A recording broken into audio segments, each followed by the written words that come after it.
So, are martyred apostles good evidence for the resurrection? That's our question on today's show. Would the disciples of Jesus have been willing to suffer and die for something they knew to be false? It's often an argument used to defend the resurrection. Well, Sean McDowell wanted to find out what the scholarly evidence actually was for that claim, and so he did a PhD and wrote a book on the subject, which is the obvious thing you do if you were looking into something, isn't it? But Sean is an associate professor of Christian apologetics at Biola University. He's the author of several books, including the one I'm talking about, The Fate of the Apostles, based on his PhD thesis on the martyrdom accounts of the apostles.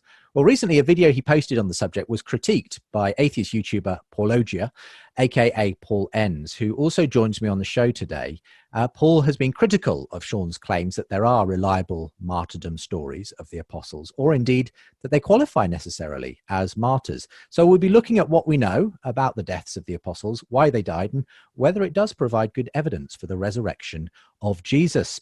So welcome along to the program, Sean and Paul. Great to have you both with me on today's show. Perhaps I could start with you, Paul, as a newcomer. And it's an interesting sort of name you go by on YouTube, and I never quite know whether I'm pronouncing it correctly. But where does it come from first? Well, that's okay, because it's a Greek word, and I don't think any of us really know how to pronounce it exactly. It comes from 1 Peter 3:15, which the word in Greek is apologia, to give a defense, which is the name where Christian apologetics comes from. Sure. That Greek word. Well, I've heard of that Greek word. But my name is Paul. Slightly changed it. I see. Yeah, my name is Paul, and I actually do counter apologetics. I spend most of my time looking at apologetic arguments and trying to give the flip side of that, or perhaps just challenges to those things. So I thought, hey, here's a clever play on words. Paul, apologia. So that's where my name comes from. But a lot of people, because I used to be a Christian and I'm now not, I get a lot of suggestions that maybe I should revert back and be Paulogia. That's a common suggestion I get. I mean, I didn't get the Paulogia thing, so the Paulogia thing would probably leave me well. But anyway, I understand it now, and that's actually quite helpful, and I see the connections. Just briefly, at what point did you lose your faith? When would you have said you were a Christian, and what stopped you believing?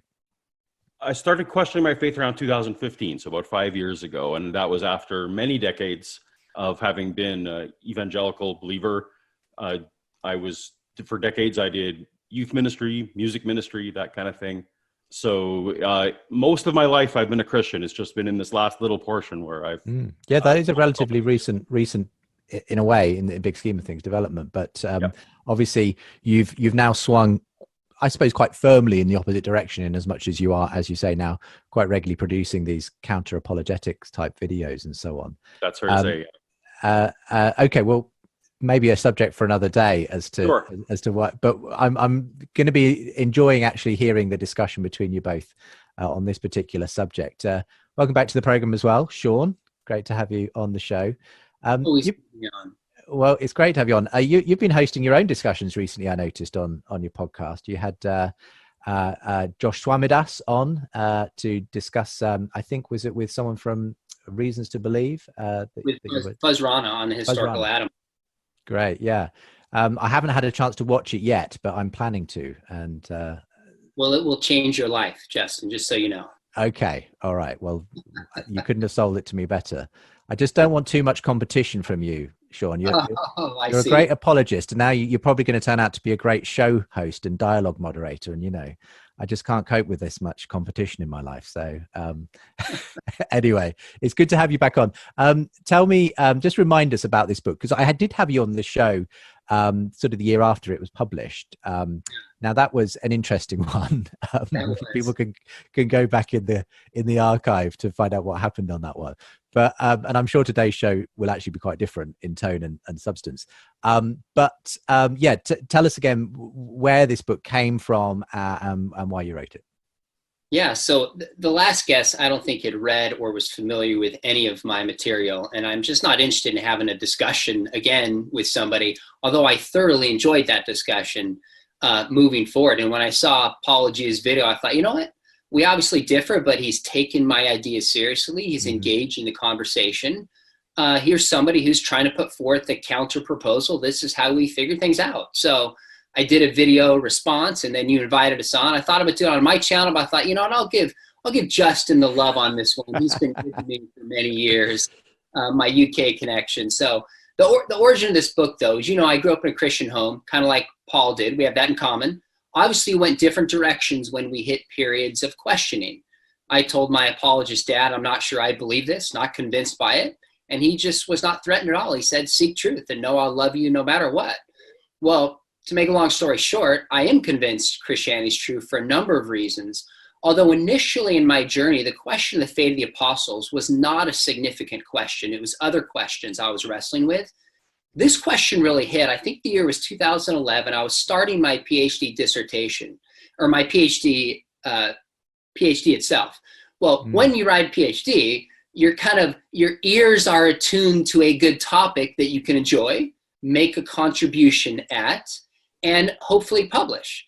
And I was actually in Berkeley, and J. Warner Wallace was there with us with a group of about 30 high school students. And we had a mythicist come in and speak to our high school students, a friend of mine. And at one point, one of my students says, if Jesus didn't even exist, why would all the apostles die for this? And he looks back and he says, give me evidence any of them died for it. And the students kind of look at me and I'm thinking, I don't think I have as good of a response to this as I should have, given that I've used this argument in the past. So it hit me that night. I talked to J. Warner Wallace and said, I'm thinking about doing this as dissertation. And J. Warner, the detective, says, hey, I just bought 2 full boxes of books on this. I was thinking about studying it myself. You can have all the books. And it turns out that was just a drop in the bucket of what it takes to do a dissertation. So for 3 years, examined this. And I'd have to say, my point in this was not to prove that they died as martyrs. My point in this was not to prove the resurrection. That's not how you approach academic scholarship. My question really was, is there good reason to think the apostles died as martyrs? Is there good reason to think they suffered for their faith? And does this provide any evidence directly or indirectly for the resurrection? And I found myself pushing back on both sides of this conversation. I pushed back on a lot of Christians, even apologists who I think overstate this argument. I had one pastor in my research, he said, man, you're going to make a liar out of all of us. And I said, man, that is not my intention. But I think we've oversold this argument. But I've also pushed back on skeptics who I think completely dismiss it without considering some of the good evidence we have if we frame this argument correctly. So came out of that 2015 academic book with Routledge Press, but I've done videos on it, done talks on it, have debates and discussions on it. And recently Paulogia posted the video and I liked some of the things he said. So let's flesh it out. Yeah, well, I'm really glad that you're both available to have that discussion on today's show. Obviously, we'll end up just covering just some of the ground, not all of it. And I'm sure there'll be more opportunities in the future to do more on it. I want to get to the point about exactly who we're talking about when it comes to the apostles and which we do or don't have evidence for of their ultimate fate. But first of all, maybe we need to define a few terms. I mean, maybe the term martyr is a good place to start. And I'll start with you, Paul, on this one, because this was an issue you brought up in the video, that you don't feel that actually a lot of the examples that Sean gives necessarily qualify as martyrs. So how do you define a martyr in this sense? Well, for me, when we're talking about martyrs, when I'm looking back at someone who's able to, their witness is supposed to be a guarantor of the resurrection, for example. There's 3 things that I'm looking for when I'm looking for a martyr. First is that the person claimed to be an eyewitness of the resurrection of Jesus. Second, that the person had a chance to save their life by recanting. And then third, that rather than recant, that they chose not to die. Now, I know Sean strays quite far from, he removes death from the equation entirely. But for someone like me, when I was coming out of my Christianity, I really took this whole idea of no one would die for something that they know is a lie to be a very serious challenge that didn't have to come from the Bible. I thought that was really good external evidence. So when you water that down to, willing to die, that takes some of the bite out of it for me.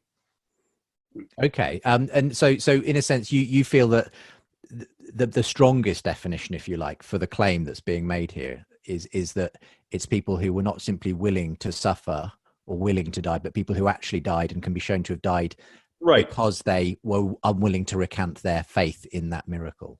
And the one piece I think that Sean missed in the response he did for me is that the person claimed to be an eyewitness.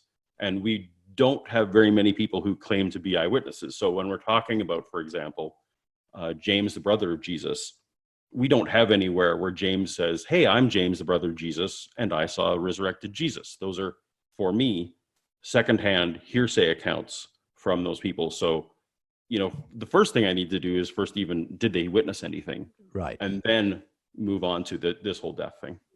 As to whether they died, and if they died, well, obviously they did die, but Correct. whether they died as a result of proclaiming their belief in the resurrection and so on. Okay. So Sean, what's how do you in the book and generally, as far as the apostles are concerned, define martyrdom then?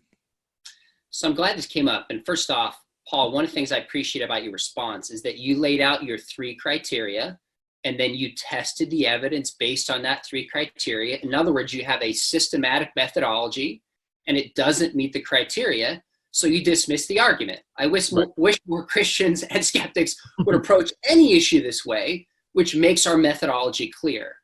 But it also won't surprise you that I differ pretty strongly with the methodology. So let's come back to the first one about them saying they saw the resurrected Jesus. And let's take criteria 2 and 3. So criteria 2, you said, was that they had a chance to save their lives by recanting. And 3, rather than recant, they choose to die. Right. Well, I would contest that you're welcome to hold this definition for your videos, in your life, in your ministry. It's a free country, and that includes the UK and Canada, where all of us are from. But I don't think it passes muster on a scholarly academic level. And I don't think it does on a popular level for people who think about this as well. And let me explain why. Starting with academically, one of the things I had to do in my dissertation is read extensive literature on martyrology. I had no idea such literature existed. And there's a huge history in the church and beyond about what is a martyr and how do you qualify a martyr. And I don't dismiss death entirely, like you said. I think death has to be tied to being a martyr. This is the consistent tradition. So some scholars have debated, what if somebody like Daniel Shack and his buddies get put through the flame but don't die? Are they a martyr? The church would say no. What if somebody's hurt and they die, say 3 years later? Are they a martyr? That's where it gets a little sticky. I don't dismiss death as being necessary for there being a martyr. But what I would challenge is those criteria 2 and 3.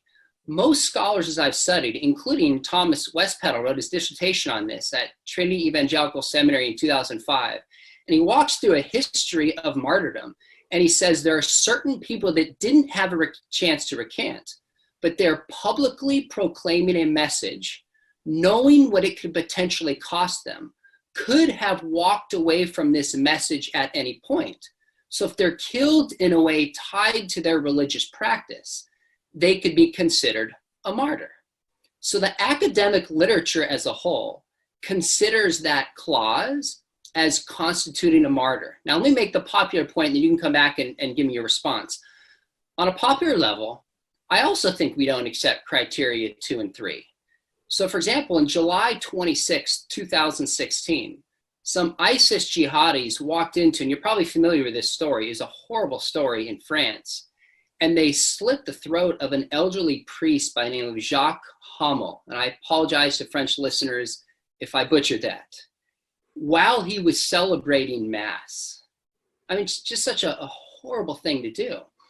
And a public article on this said, killing a Christian religious leader warns all members of the community that they are not safe. In other words, this is a religious act and a political act. It's both.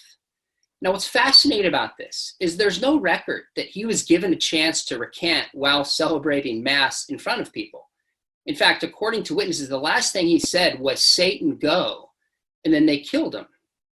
But what's interesting is Emmanuel Macron, who's the president of France, as well as Christians, including Pope Francis, and Muslims, and the press, all refer to him as a martyr, even though he didn't have a chance to recant.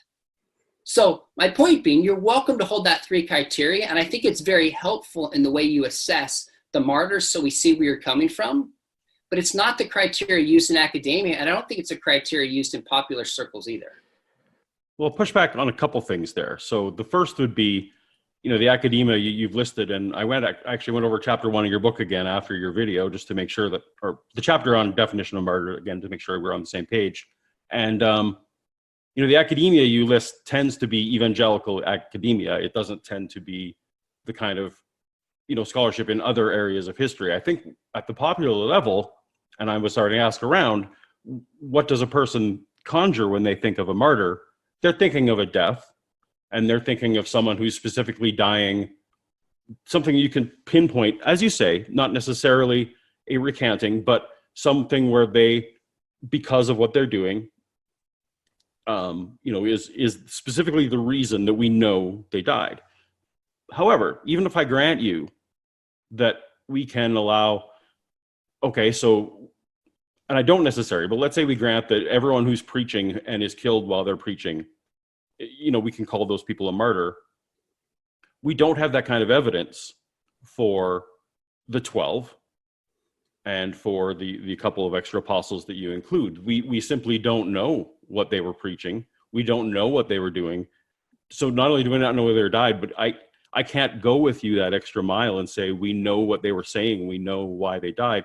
I know, you spoke in your video about how political deaths were necessarily ideological, but I think that's a stretch that I can't follow down. Like the death of James, the brother of Jesus, was specifically called by Josephus a political death.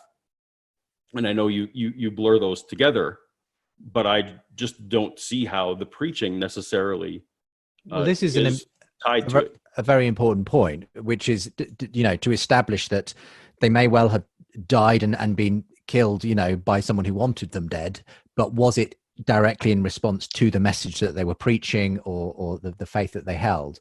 At this point, I feel like we should at least mention 2 or 3, let's say, of the specific examples you bring up in the book, Sean, and probably to lay out the fact that, you don't see all of the stories that are out there as having equal validity and weight in terms of, their historical credibility either. Okay, so here's something important to keep in mind. For my case, it doesn't even matter that any of them died actually as martyrs, however we define a martyr. I had this conversation with William Lane Craig, and he agreed with me and said, we don't have to prove any of them died as martyrs, whether it's your definition or whether it's mine. Now, if we can show that some did, and I think we have good reason to believe, it strengthens our case, but that's not germane to the larger point that I am making. Now, the scholarship is by evangelicals that I cited, but the scholarship goes far beyond that. If you look in the chapters on persecution, I'm citing a range of different scholars talking about what persecution is, not just evangelical scholars that are here. So my point is saying you've got an overly restrictive definition of a martyr that is not popularly accepted on issues of martyrdom today or in academia. Now, with that said, we can start talking about the particular apostles and see if we have good reason to believe that they died. See if we have good reason to believe that they suffered. That's great. But what we plug into this equation, if we start with your criteria, which again, I don't think are accepted, scholarly or popular, we're going to get a very different response than if we start with a criteria that's more generally accepted among scholars and lay people about what a martyr actually is. And of course, this is where we differ. Like you went to, well, all these other scholars talk about persecution. Well, I accept obviously that, lots of people were persecuted. What I'm most interested in, and because I care about, and I think you care most, how does this relate to the resurrection? And if we are saying that their sincerity is the guarantee of the resurrection, then it matters greatly which ones, how many of them were there, and not were they eyewitnesses. And so when we brush aside point number 1 is, whether they claim to be eyewitnesses, that's actually the part I really care the most about, because how many people are we talking about here? And can we, if there's only a couple, if there's only, a handful or ones we can count on our thumbs, then we no longer even have to explain when it comes to naturalistic explanations, group experiences. because we're talking about only a couple of people who are really sincere. And that's a whole different story than 12 were really sincere. I think you would agree with that. So here's what I would argue. You can't move from the sincerity of the apostles to the truth of the resurrection. I've never said that. I make it very clear in my book. In fact, at the very opening pages, that the apostles' willingness to suffer and die doesn't prove the resurrection in particular or Christianity in general. All it does is it's one piece within a larger resurrection argument that shows they sincerely believed they had seen the risen Jesus and were willing to put their lives on the line for such a belief. So it counters the idea that they invented this story, that they made it up, they're lying, that it's a conspiracy to get some kind of gain out of it. That's my only point. But if we go to, okay, so we saw that everyone who was a witness and everyone who was preaching, everyone who claimed to be an eyewitness was very sincere, which is actually, I can kind of get there. You kind of got me there, that everyone who was the eyewitness was sincere. The question is in the they in that sentence. And sometimes people plug in apostles and sometimes people plug in the 12 or the disciples in different various words. But it seems to me what we're talking about is a handful of people. It seems like, and possibly only 2 people. And when you get that far, then the number of people who can be sincere about it, but also be wrong, is what really shook me. I with you, I kind of had to throw away the death guaranteed the resurrection, and I applaud you for challenging Christians to not overstate their evidence. And I like to challenge people on my side also not to overstate their evidence. But now what compelled me about this whole topic was maybe only Peter and maybe only Paul actually said that they believed it based on this kind of evidence. Okay, so here's where I would push back, and I think this is where we might unpack some differences, is the only way to do history and know if somebody was a witness of something is not for them to directly say, I saw this personally in the way Paul does and maybe Peter does. We have a range of early sources of different genres, of different books, of different times, consistently saying from 5 years after the resurrection, all the way through into the 2nd, 3rd centuries, the only time we see a different narrative, that the apostles, including Peter and Paul and James, saw the risen Jesus. So if we're only going to accept a claim that we have in somebody's own words saying, I saw A, B, or C, we're going to toss out a ton of stuff that we know about history. Now, you and I agree we have that for Paul and maybe for Peter. I think it goes beyond that. In the consistent testimony in Acts, in Luke, in the other apostles, in the writings of Paul, in the early church fathers, that Jesus appeared to the apostles. And then that's the heart of the Christian kerygma, the belief, from the very beginning. There is no Christian faith apart from the earliest proclamation that Jesus died, buried, rose, and appeared to the apostles. And some of them are explicitly named. So I think you're taking a more critical response than most scholars would, determining what we can assess and know historically speaking. And that's why I'm pulling it back, saying, no, we have more confidence than just Peter and Paul in terms of these appearance stories. Thus, their willingness to suffer and die minimally shows they didn't make it up. They're not lying. They're not inventing this. Well, the sources you list there, of course, some of those sources I'm okay with. I accept the general scholarly consensus that Paul wrote 7 of his letters, but I don't accept the entire New Testament as an eyewitness here. For example, you list Luke and Acts. Even if I was to accept, which I do not, that a traveling companion of Paul wrote those books, everything that you are talking about appears in the first 12 chapters, which would be before Paul converted. And obviously Luke, if it's Luke, the traveling companion of Paul, he's taking hearsay stories. At that point, for me, I understand, like, as someone who doesn't necessarily take the Bible as evidence of the claim, but as claims. Those are sources where we have Luke, the author of Luke, getting these stories from who knows where, from what oral tradition. These are not firsthand accounts. So when I'm looking for firsthand accounts, it doesn't even have to be Paul wrote this. And even if we accept Peter as being written by Peter. He doesn't say he saw resurrected Jesus. And sorry, that's a lot to throw out. I should back off. We're just coming up to our first break. I apologize for breaking in here, but I'd be interested to hear Sean's response to that, because I think this is an important point, is, initially asking, what do we know about who claimed to have seen the Jesus resurrected, and were those the people who then ended up getting killed for that claim? So we'll allow Sean to respond in a moment's time. We're doing a deep dive into an important, you could say niche, but it's still an important area of Christian thought and biblical study, the fate of the apostles.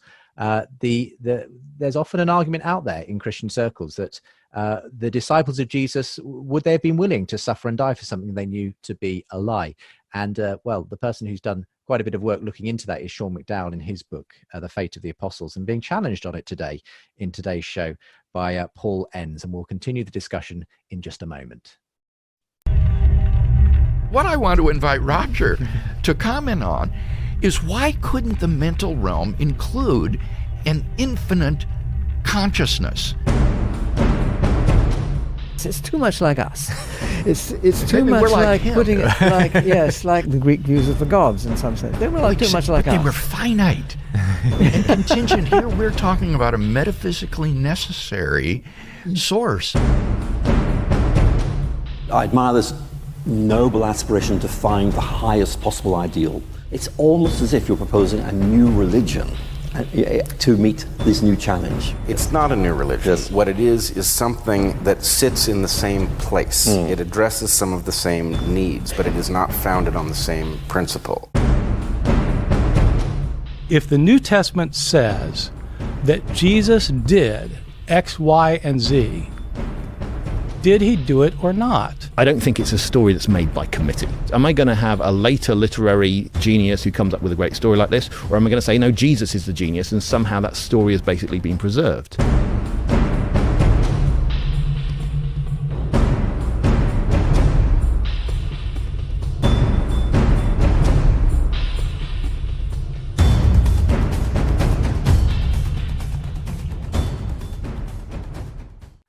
Welcome back. We're debating, are martyred apostles good evidence for the resurrection? Sean McDowell and Paul Enns are my guests today. Sean McDowell wrote a scholarly book on the subject, The Fate of the Apostles, and has been critiqued recently by YouTuber Paulogia, aka Paul Enns, in a video to which Sean responded. And I saw some of the back and forth and thought, hey, why don't we get these guys on Unbelievable and have it out on air and on video as well? By the way, today's show is available from our YouTube channel as well as the podcast and radio show as usual.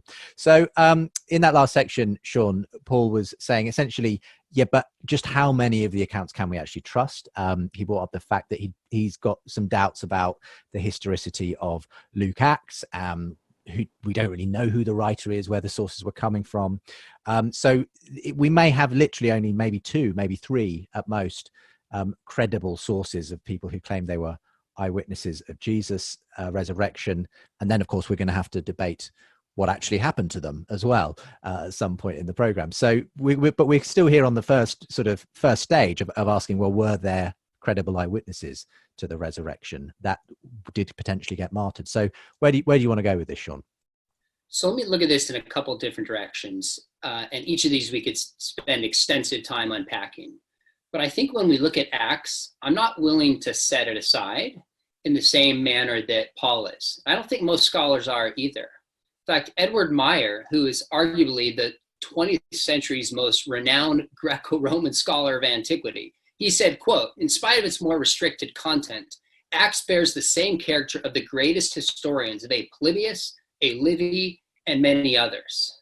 When we look at Luke and we look at Acts, we compare it to what we know with Josephus and independently with the writings of Paul, we see a remarkable matchup between them.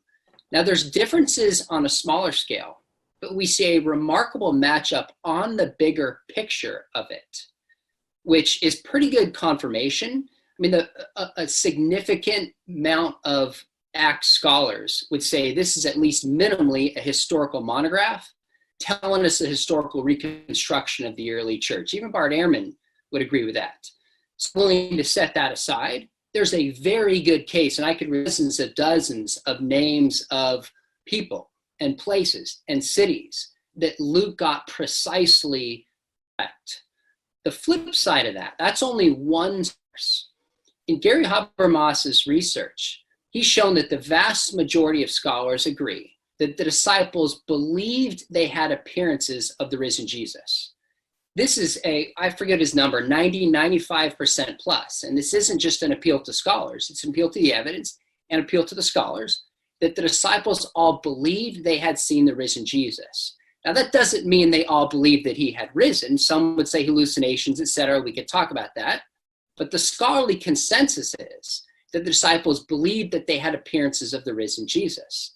And there's a reason for this. It's because the appearance claims are early and they're multiply attested. So they're early, for example, in 1 Corinthians chapter 15, which I heard in one of your discussions, Paul, you can see it is probably 5 years from the time itself of, say, the death of Jesus. 5-year window, we have this creed that Paul says Jesus died, was buried, appeared to me, appeared to James, appeared to 12, and appeared to 500. The earliest record we have has the resurrection at the heart of it, and the claim that Jesus appeared to James in particular. Paul says he appeared to him.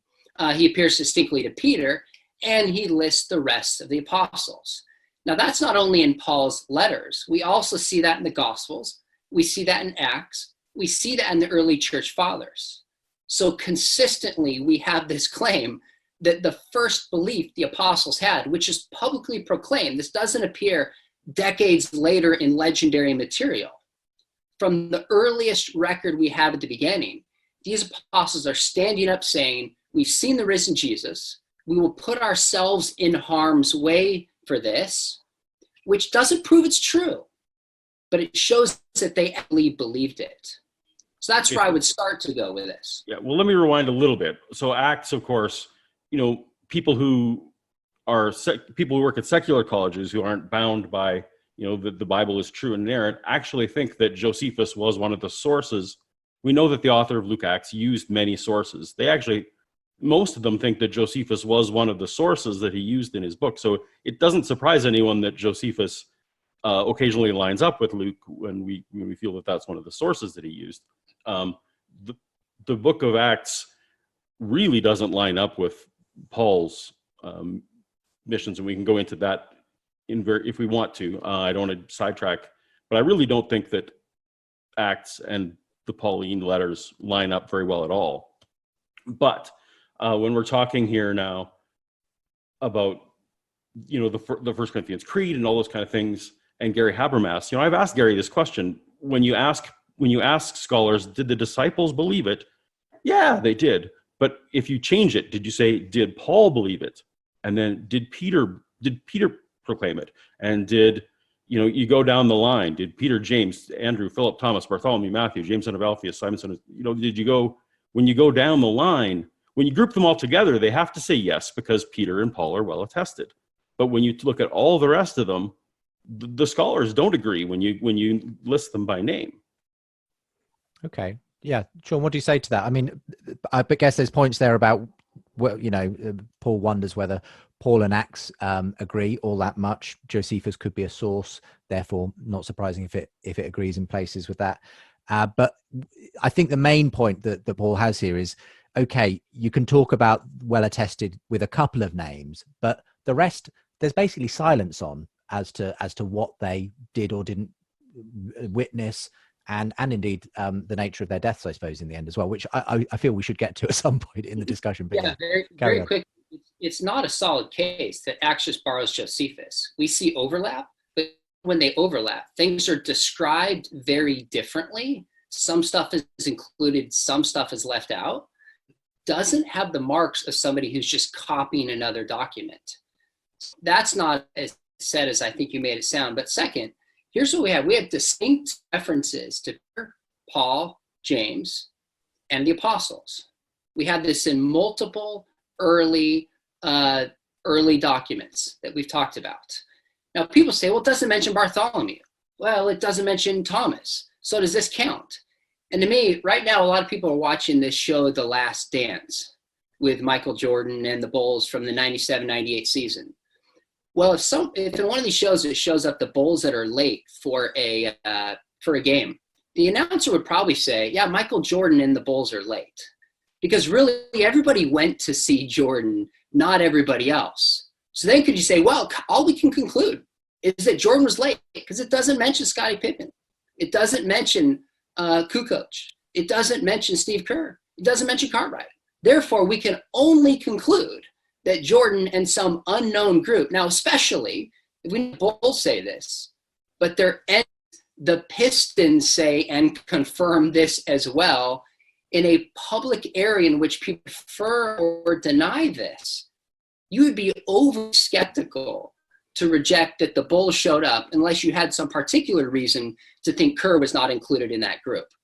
So that's why the apostles as a group, we have good reason to think that Jesus appeared to them. There's no other early testimony. But even those accounts like you're talking about, like Paul's letters don't mention the apostles at all, other than in Galatians where he talks about Cephas and what about 1 Corinthians 15? What about 1 Corinthians? That's the 12. Apostles. That's a creed that Paul didn't get himself. He admits, I didn't get this. I didn't witness this. I'm not a witness to this. This is a nursery rhyme.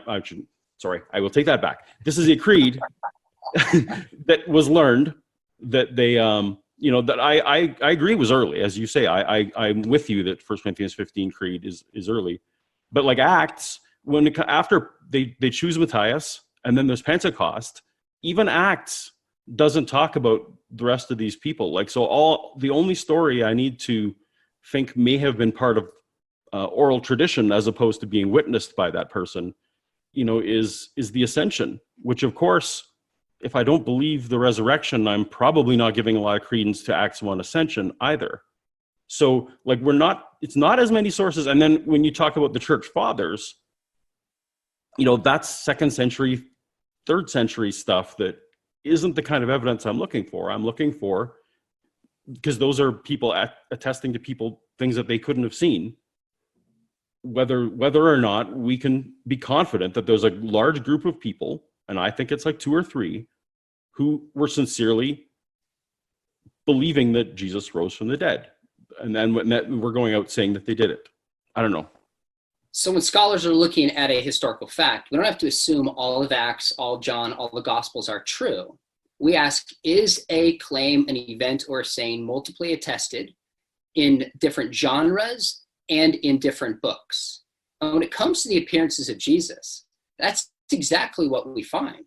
So in Acts, we have Peter preaching this message of death, resurrection of Jesus, and the burial, along and speaking on behalf of the apostles themselves. He's the spokesman for them. We go to 1 Corinthians 15. The earliest source we have is a distinct reference of Jesus appearing to them. We have the 4 Gospels. And even if we only include Matthew, Mark, Luke, and 1, we also have John. And then we have the early sources on top of this. So the claims that Jesus appeared to people, or at least the apostles believed that Jesus appeared to them, is early and it's multiply attested. That's why the vast majority of scholars will conclude that they at least had experiences that they believed were of the risen Jesus. I don't want to maybe spend too much more time now on the actual. I accept that you guys are going to have a difference of opinion on how reliable these accounts are and the witnesses and so on. I feel we must get to, before our time runs out, the evidence for the actual martyrdom accounts as well, because of course that's equally an important part of this. Now, is it your claim, Paul, essentially that in your view that we really only have any evidence, if any, for a couple of apostles potentially having been martyred for their faith? And you obviously dispute as well exactly whether they fit the criteria of martyr anyway. I mean, give us, I suppose, your best case scenario in your view as to who we might have some evidence for having. Well, I actually really appreciated in Sean's book, he breaks down at the end of each chapter, he talks about, he gives a rating about whether these people were probably out preaching, and a rating as to whether or not they specifically died in the manner that is commonly held. And most of them he lumps into a category called as plausible as not. And most of those I would consider I just lower that down to like, these likely didn't happen. You know, if a lot of the sources, for example, on Thomas, if you want to accept the gospel, the Acts of Thomas, which is one of the main sources for that, then you also have to accept that Thomas was like Jesus's twin brother. Like there's weird things in all these cases. So I'm with Sean. I just lower everything. So when he says as plausible as not, I say not plausible. He has as probable as not. Those are the ones where I kind of look at it, but to me, those feel more like traditions. The ones where and of course, we both agree that John, and there are several Johns, but the John who is said to have written the book, the Gospel of John, he said to have lived as an old age, so no martyrdom for him. I think we agree on that. And then he has a category of people that he puts into highest probable, if I'm remembering correctly, highest possible probability. And those are James, the brother of Jesus. Oh no, he's in very plausible. It's James, the son of Alphaeus, right? You have the highest possible, Paul, highest possible, and Peter's highest possible. So while I actually agree that we have good sources, because I think they come from outside the Bible, for Paul and for Peter, that they were probably both killed under Nero. We don't know if the fire was really set and what all the circumstances were there, but under Nero, those two probably were put to death. And then James's brother. The brother of Jesus comes from Acts, which he accepts Simon, son of Zebedee, because it comes from Acts, which I reject. But I'm still willing to give it some high clearance. So that kind of lays out, I guess I'm with Sean on all his assessments. Except you just except grade that them all a bit I lower them all down. Right. Okay. And then when it comes to the ones that are really strong, when it comes to Peter and with Paul, my contest is that those were not necessarily, situations where they were killed. Let me back this up. I actually believe that both Peter and Paul were very sincere. Those are the two that I actually accept. So I'm with him on the evidence. I would actually stand side by side with him to say those two existed. Those two died believing what they were saying. Mm-hmm. Sean, let me throw to you. I said a lot of words, and I'm not sure it made a lot of sense. No, that's fine. But I think you've laid it out pretty clearly that you've helped to kind of give the gradations. And hopefully, I didn't make any mistakes in there, because that's from memory. Well, let's ask Sean himself. First off, thank you for reading the book and for being careful, trying to get the assessments right. You did a good job. Let me just clarify a couple. I would say of the 12, meaning the original apostles, I would say Peter and then James, the son of Zebedee. We have high or very high probability they died, historically speaking. In the group that I studied, but outside the 12, I would include James, not the son of Alphaeus, but James, the brother of Jesus, and Paul in the highest level of probability. Now, on some level, more probable than not, I might put Andrew and Thomas, and the rest are just, I think, inconclusive. So whether that's less than half, it really doesn't matter for my case. I don't think we can historically assess those traditions with any degree of confidence. But I'm not willing to concede that only Peter and Paul have a sincerity that can be established here. That's not something I'm willing to concede. But I do stop and I say it is very interesting that arguably the two most important founders after Jesus of the Christian faith, Paul, who wrote 13 letters, fine, you concede 7. Peter, who is mentioned more than any other apostle in all of the traditions, in Scripture and out of Scripture, you can see they believed Jesus rose from the grave, were willing to suffer and die for that belief that Jesus had risen. Even if I concede the rest that I don't, that's pretty powerful. That two of the most important figures are willing to go to the grave because they really believe Jesus had them. But that's actually the heart of my naturalistic explanation for this whole thing, is that we have two people who, for whatever reason, came to believe this, and deciding that Peter early on and Paul later on, after he was persecuting people and probably felt really guilty about that. And Paul very much describes what he saw as a vision, and depending on whether the Acts accounts or people saw things or didn't see things, in my hypothesis, what it came down to is we really can be confident about two guys. They're the ones who are prominent. And if they were sincere, which I've now come to believe, those two were probably sincere. then we don't really have to go into crazy explanations about group hallucinations or group appearances and all those kind of things. Those don't have to come into play anymore. We just have to explain how two people came to sincerely believe something. Okay, so your naturalistic hypothesis, we should come back on some time and discuss your legendary hypothesis. I watched your video. I thought it was interesting. Okay. So minimally, I'm saying, fine, we have two people who really believe they saw Jesus, two of the key spokespeople for the Christian faith who proclaim, teach theology, write books in the scripture. That's pretty significant as it is. One that traveled with Jesus during his life, part of the 12, one that was outside the 12, who was persecuting. So they're coming from two different places. Both think this is so true. They lay their lives on the line and are not lying about it. So that's significant. But the other thing I would say is we see right away that this message that Jesus is God and Caesar is not the kind of message that would easily be believed by people in this Jewish culture who had every reason to resist it. Not every reason, that's probably no meant. Believing it would put them at odds with not only the Roman culture, but put them at odds with, say, men of religion at the time. It's almost like if you need to explain Peter and Paul, everybody else falls in line. And I'm saying no chance.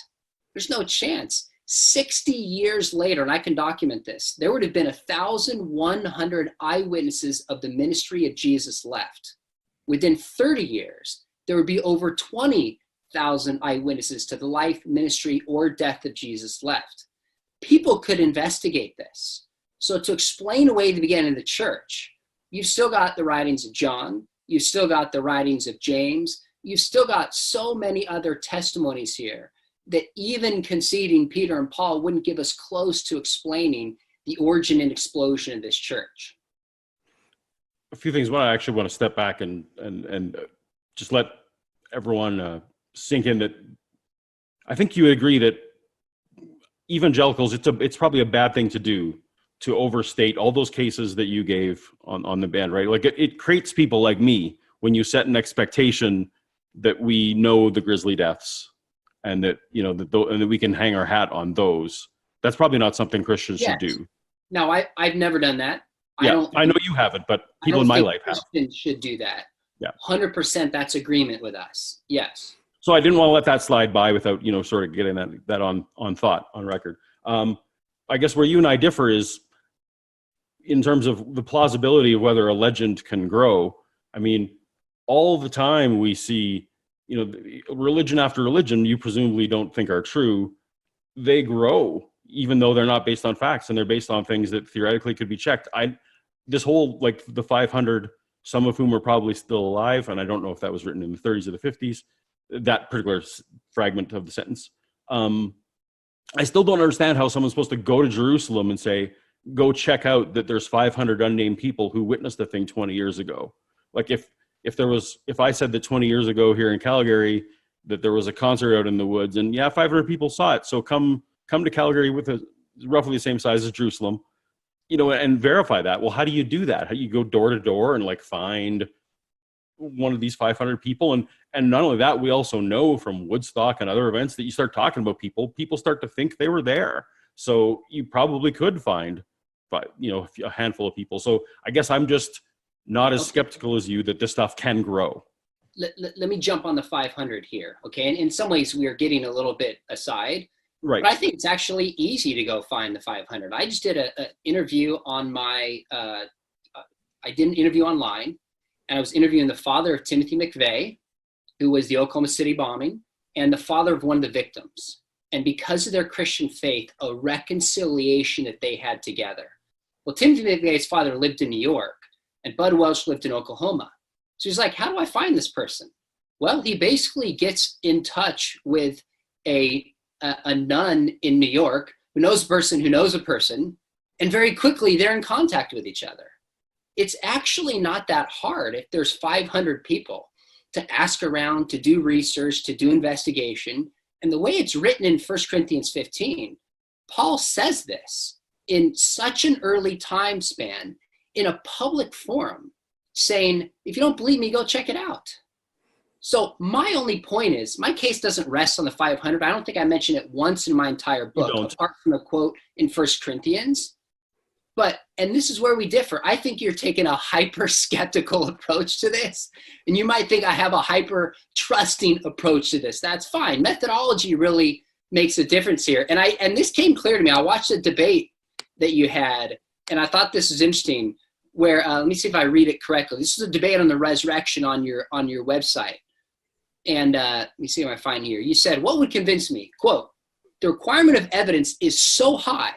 If I saw an appearance of Jesus, I would first question my mental faculties. I would question whether this vision was really real. And I read that, I thought, okay, he is coming from a hyper skeptical position, and you're free to do that. But that's not how scholarship operates. That's not how a lot of New Testament scholarship operates. When we look at who the apostles are, how many they're willing to suffer, their willingness to die. Now, on the flip side, I think, as you point out, you and I have this in common. I think there's also been a hyper trust by many Christians who read martyrs and says, hey, they all died as martyrs, and they proclaim it. Well, I've made that claim in the past, so I repent on this show from making that before I did my research.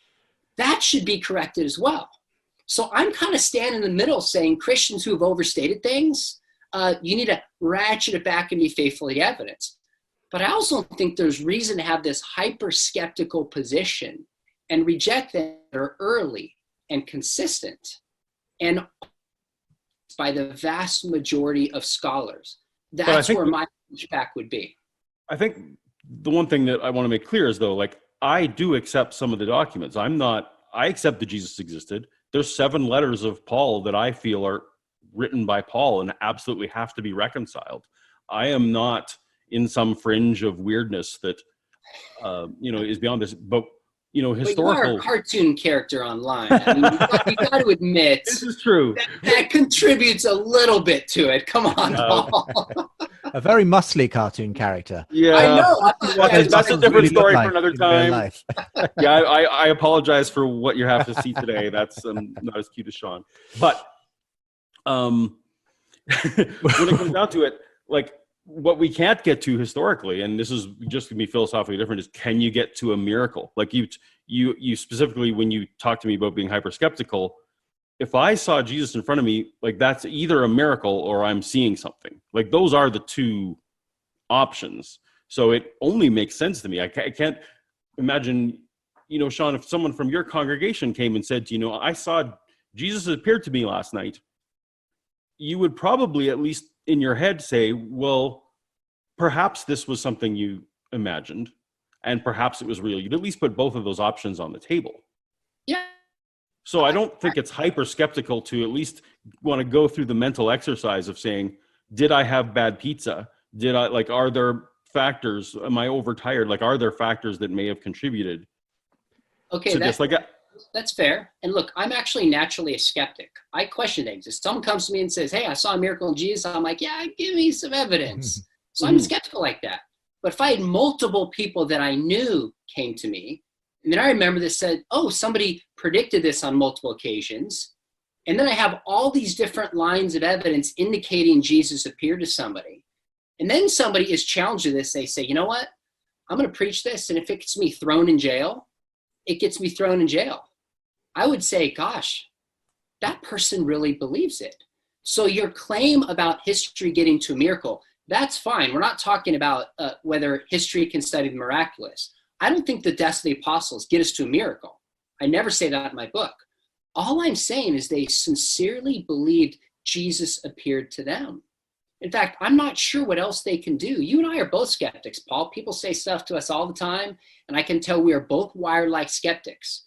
But to me, when somebody says, you know what, I'm willing to suffer for this. I'm willing to say this even though it costs me something, not because of something I personally gain. That's where I stop and I say, okay, you really believe this. Tell me about that. And that's the consistent record we have of the apostles. So it doesn't prove it's true. Well, it's the consistent record we have of two of the apostles, and that's where you and I. The group of the apostles, the earliest record is he appeared to the apostles, and James and Peter and Paul are specifically mentioned in the very first document that we have. We're going to have to go to our final break, gents. I'm really enjoying this conversation, though. Thanks for keeping it so spirited and lively, and such a good-natured one as well on today's show. Asking, are martyred apostles good evidence for the resurrection? We'll be back with the final part of today's discussion in just a moment. If you listen to Unbelievable with Justin Briley on Premier Christian Radio and enjoy the conversations between Christians and skeptics, then this is the perfect app for you. For the latest updates, podcasts, videos, articles, bonus content and much more, download the Premier Unbelievable app today.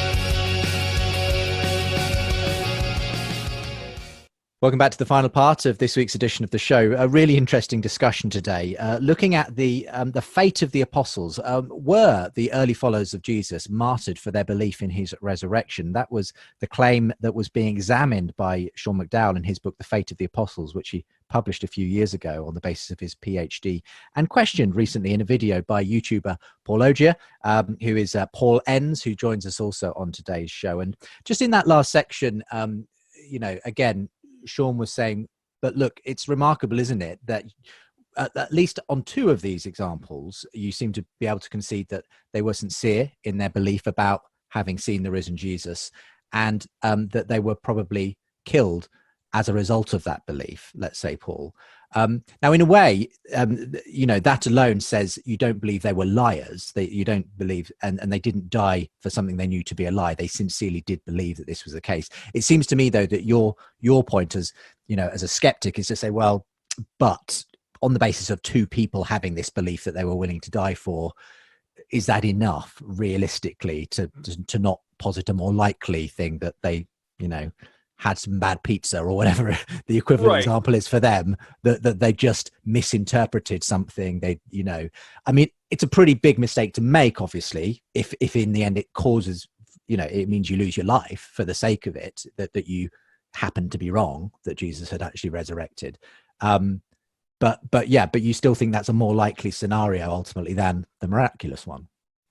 Yeah, and as Sean was talking about in the last segment, he went back to they were willing to suffer, all those kind of things. But if they weren't eyewitnesses, it doesn't matter. I think Sean would agree with me. For example, like the people who flew into planes on 9/11, they died for something that was a lie, but they didn't have opportunity to know whether it was a lie or not. So what we really care about is which people were in a position to know that whether or not what they believed to the point of suffering or to the point of death was a lie. And I guess that's, for me, where this whole argument fell apart and where it got narrowed down to there's only two guys that I think we can attest for that. But I do want to, if I can, stray a little bit to another topic he touched on. And he actually quoted his friend J. Warner Wallace, the cold case detective, and talked about how there are basically three reasons why, someone commits a crime. That, it's either sex, money, or power is the quote I believe that Sean used. And I guess for me, the fact that a fisherman from Galilee, after having had all these experiences, having crowds around him and all these kind of things, it feels like going back to fishing is not the best way to make money. And we can debate about whether or not the disciples actually ended up earning a living. It seems like Paul was at least earning somewhat of a living. But in terms of power, when I was in church ministry, when I was in youth ministry, I saw over and over, it only takes the smallest piece of power for people to lust after that power. So you put someone in charge of the bake sale table, that person is all in on the power of that bake sale table. You put someone in charge of, making sure where people are going to sleep. Well, they take that kingdom very strongly. It feels to me like these apostles, these disciples, got a taste of what it was like to be popular. I used to do worship leading for Promise Keepers, and I still remember the difference between doing Promise Keepers events for like a couple, few dozen people versus once I did it in a stadium with 12,000 people. I will always remember that, because the power that, even though I had no power, I'm one of people on stage, whatever, I had no power, but I had a taste of what it was like. It sure makes sense to me that what the apostles may have been experiencing was some semblance of power, some semblance of matter. I have a tiny YouTube channel, medium-sized YouTube channel, whatever it is I have. I still occasionally get this sense that, hey, there's a few thousand people listening to what I say, and that's enough. Like, would I suffer and die for that? Not necessarily, but there is an element of motivation for these people that isn't purely that they necessarily believed it, and that they didn't maybe want to buy in, like James.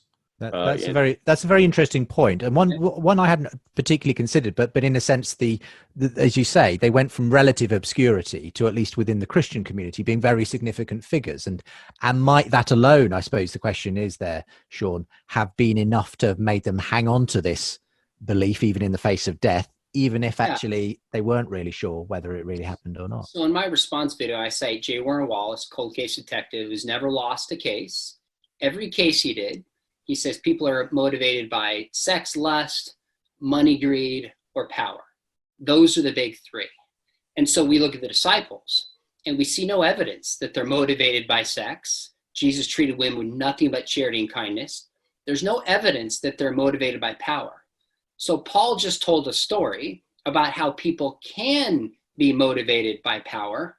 This was an assertion without any evidence that this is actually what motivated Peter and Paul, by the way, who had seen Jesus in the flesh, lay down his life, wash their feet, and live a life of self-sacrifice or money. So this story is, honestly, it's an assertion. But I will put this story on the same level of...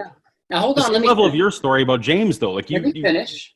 Sorry. You said in the church, people will have power because they tell bake table. Yeah, we tell somebody, hey, we're going to throw you to prison and we're going to threaten you if you don't give up that bake table. Of course they're going to give it up. That's totally different than the kind that we have with the apostles.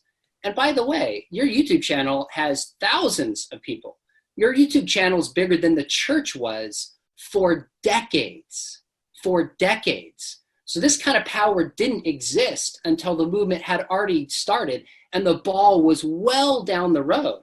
So that couldn't explain the beginning of their movement unless you're starting now and reading something back in that there's no evidence existed at that time. And just before Paul comes back in, I mean, the other side of this as well, I suppose, Sean, for you, is that it's not just that they didn't have actually that many followers in the grand scheme of things, but that they were also under significantly more pressure for being Christians than simply going with the either Jewish culture or pagan culture or whatever it was that was around them, that was a significant disincentive, if you like, in that culture to actually hold on to that kind of belief system. Yeah, they're beaten, they're threatened, they're thrown in prison, and they're outed. So it's the opposite of power. It cost them something. That's essentially my argument. Paul? I guess, yes, I told the story. That's exactly how I feel when you say things like that James, the brother, James, son of Alphaeus, was definitely killed because of Jesus, when really the text does not say that. The text says that he was killed, put to death by the sword, and then you present this whole story of how, well, obviously he was going around preaching, and obviously he was going around doing this. That's not obvious to me. It's not recorded. It's an inference.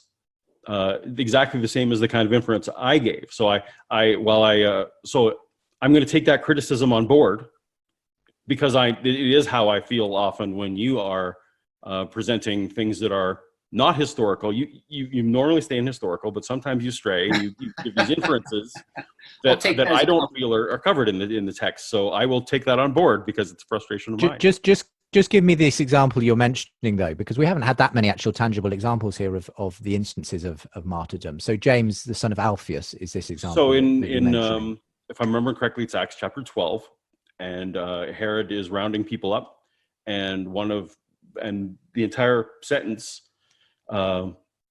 is along the lines of he had James, son of Alphaeus, put to death by the sword. That's the whole story. That's what we have. Then, we don't know that he was out preaching. We don't know, because the earlier passage doesn't say that James is out preaching. We don't know that he was professing that he saw Jesus risen from the dead. We have this creed that says that that's what happened, but we don't have it in his own words. Even if I accept the book of James as written by James, he doesn't say it in the book of James. So, Okay, let me jump in here. We've conflated 3 James. Oh, sorry. It's not James, the brother of Jesus, who wrote the book. It's not James, son of Alphaeus. It's James, son of Zebedee, who's in Acts 12:2, who was one of the closest apostles to Jesus. Now, you're right that we have to make historical inferences, but all historical inferences are not the same. To assert that Peter and Paul and the other disciples were motivated by power like somebody with a bake sale is a complete inference without any evidence. When we go to the apostles, what do we have? We have the earliest message that is preached consistently is that Jesus rose and appeared to them. We see them being persecuted and treated harshly for this. And we see James, the son of Zebedee, put to death. Now, by the way, most scholars will concede that that's a straightforward execution account, because when you read the account of, my mind just went blank, who was martyred in Acts 6 through 9. Holy cow, my mind went blank. Not one of the 12s. Stephen? Thank you. Stephen. My goodness. Stephen, some scholars will say this was totally flowered to make it look like Jesus. Well, you look at the story of James, son of Zebedee, and it reads like a straightforward execution account. And in Craig Kinger's commentary on Acts, he goes into detail and he says, when we look at other execution accounts recorded in history during that time, this is the way that it reads. So we know the apostles claim to see Jesus. We know we put themselves in harm's way. I have at least this one source, and I would argue other sources, arguing that he is put to death, and their proclamation was, by all accounts we have, that Jesus had risen from the grave. Is that an inference of a kind? Sure. But that's not a blind inference. That's an evidential inference. What I'm taking from that is that for you, the context in which that execution summary happens is clearly in the context of what the Christians were doing, and therefore the execution is as a result of that. It's not as though he just, disagreed with, his favorite football team and decided to put him to death. Think about it. The apostles are following a leader who was martyred. Jesus said, pick up your cross and follow after me. And this is multiply attested in all of the different gospels. They're proclaiming a message. They also had John the Baptist put to death. At this time, Stephen is put to death. So whether or not Paul and I can differ over the technical term of martyr, for this, in a sense, is really secondary. James is preaching a message that was unpopular, put himself in harm's way, put his life on the line. There was political motivation for this. I think you're right about that, Paul. But that cannot be separated, as it can't be with Jesus, from the religious proclamation that the apostles were making. Therefore, they're not inventing this. They're not making this up. All I'm saying is they're preaching something they think is true. We'll go to a final one, if you would, from you, Paul, because we should start to wrap this up. But I want you to give you a chance to respond there, and then we'll have no trouble. I guess it's just the same. It's the same pushback that you backed it off to say this was happening to the apostles. Therefore, it was happening. Therefore, it was happening with James, son of Zebedee. And it's like, well, I would just love to. I wish we had a passage somewhere that said James, son of Zebedee, was doing these things, which we just don't. So. Well, that's all I guess it's one inference versus another in this case, and you obviously feel it's strong enough in the context of what's going on in the lead up to that. Surely. If I don't accept the gospel at its word, like if I'm not accepting the Bible at its face value, if someone's coming to try and rebuild these things, it's not a strong enough case historically. We're going to have to start to wrap things up. So, just general thoughts at this point, then, both of you. I'll start again with you, Paul, to say what I think I valued, and Sean has evidently valued as well, is that you're willing to take it seriously. You don't just dismiss out of hand the accounts. You're willing to look at the historically. You obviously come at it. Your level of skepticism, let's say, is ratcheted a bit higher with some of these issues, as we've kind of found out in the course of this. But for you, none of it presumably it comes in at a level which gives you confidence to say that's a good piece of evidence for the resurrection. I mean, is that where you would land at the end of it? That is where I would land, and so I did have to come in and come to learn and accept that historically probably we can say a few things, but not as much as maybe I would have when I was a Christian. I probably have to make the same confession that Sean did. When I was a Christian, I probably overstated these cases. But yeah, and for me, it bleeds into this cumulative case that is the resurrection. I think we would both agree that the case of the resurrection does not hinge on this point in any way, but it is one potentially important point outside of the Bible. If you could potentially show outside of the Bible that all these things happened, that would be really strong for someone like myself. Unfortunately, when I went to investigate it myself, it didn't come up as strong as it would need to for me to overcome some of my other doubts. Final thoughts from you as well, if you would, Sean. Yeah, Paul, thanks for reading the stuff. Thanks for taking it seriously. Thanks for pushing back and helping me think this stuff through. I think our stories just illustrate common research into this question, and you lean more towards the skeptical side, not convinced by it. I've said, yeah, there's been overstatement here, but if we pull this back, like you said, this doesn't prove the resurrection is true. But here we have this group of the apostles, some specifically mentioned by name. In every early source, the claim is they had seen the risen Jesus, and they intentionally put themselves in harm's way. I can't convince myself that they made this up, or that this is a conspiracy, or that they're lying about this. Now, by the way, if none of these stories go through and are successful, it doesn't prove Jesus didn't appear to them. All it proves is one argument for this doesn't work. But fortunately, when we look at the historical evidence, I think the argument does show that they sincerely believed it and were not making this up. Well, look, it's been great having you both on. Really appreciate the good-natured way in which the discussion's been had. I will, of course, make sure there are links from today's show, both via the YouTube channel, the podcast, and elsewhere, to both of the videos that have been referenced already today, and both of your channels, and where we can find out more about you. But it's time for me to sign off and say thank you very much, Paul, or Paulogia, on YouTube, and Sean McDowell. Thanks both for being with me today on the show.